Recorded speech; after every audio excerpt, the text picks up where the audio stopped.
So the Conversational Hypnosis School presents the business course. This is the 200 level. I'm trying to come up with some organizational structure.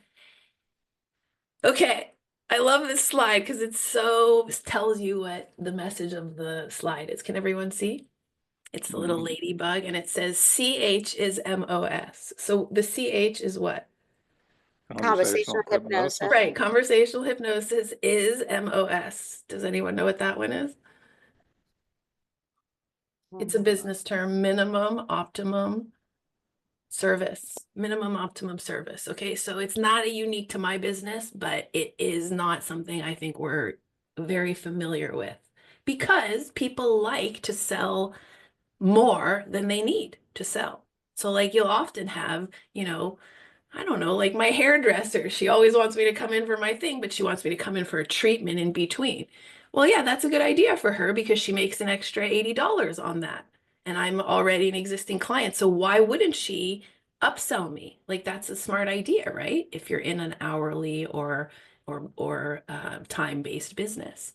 MOS means minimum optimum service, i.e., I spend the least amount of time with each person and dealing with each file and each case as possible.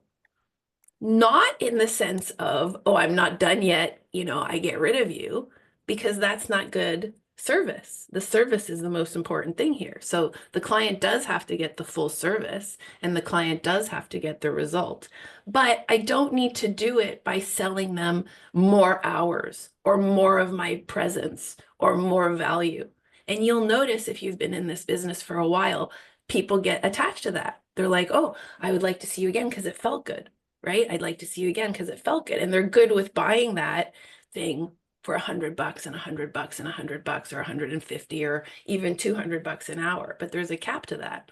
So minimum optimum service is saying, how can I make this as succinct and compact as possible? And as I was telling you before, I don't think the primary goal of learning CH is speed, but I think it's a goal. I do think it's on the list of goals because it's such an easy way to differentiate yourself from your competition. So MOS is very important because it enhances your ability to give the service to more people and be more comfortable yourself. So MOS is kind of the underlying premise of how I see all the decisions that I make about how I run things. And that's what I'm gonna, basically explain today. If you look at the industry as it stands, there's way too many therapists. It's oversaturated. There's too many people on offer. This might intimidate you thinking like, well, how am I gonna, put myself out there as a unique offering?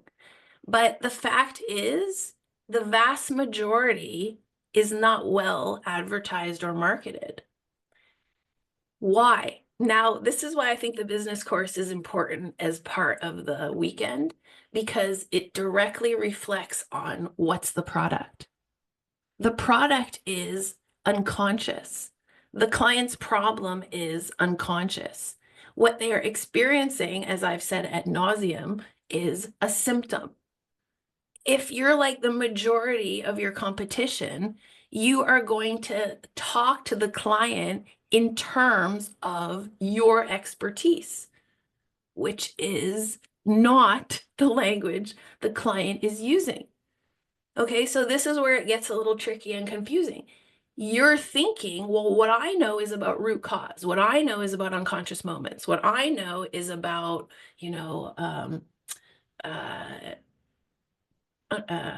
what's the other thing I want to say? Clashing realities or big picture thinking. Like these are the ways that I know to help others, or just conversational hypnosis. And you might think, and I've also been trained by, Philip could list off all the best trainers in the world, like I've been trained by this and I've been trained by that. And that's what I'm selling people, right?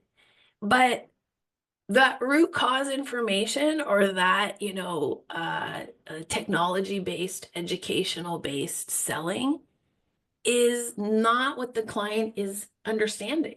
They don't think that way. So I would say the vast majority of what people are doing is advertising themselves, you know, as a therapist, as a coach, as an NLPer, as a whatever you are, hypnotist, inner life regression, past life regression, inner child, whatever, or a healer of some sort, but not talking to the client about what their symptoms are. So what's happening is the industry is overrun with people who are not speaking the client's language. So